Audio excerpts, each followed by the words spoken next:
Nature কিন্তু আমাদের অনেক কিছু জিনিস দিয়েছে, যেগুলো খেলে কিন্তু আমরা অনেক রোগ থেকে নিরাময় হতে পারি, কিন্তু অনেকে আমরা এগুলো খাই না।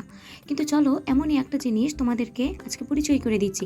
এটা হলো বেতো শাক। এটা কিন্তু হাটে বাজারে যেখানে খুশি গেলেও, মাঠে ঘাটে তোমরা সব জায়গায় পেয়ে যাবে। তো আমার হাজব্যান্ড এটা কিনে এনেছিল বাজার থেকে। তো চলো, এর গুণাগুণগুলো তোমাদের সঙ্গে একটু শেয়ার করে নিই। পিত্ত, লিভারের সমস্যার জন্যে, ত্বকে সেতি হলে এই শাক খেলে কিন্তু ভালো হয়ে যায়।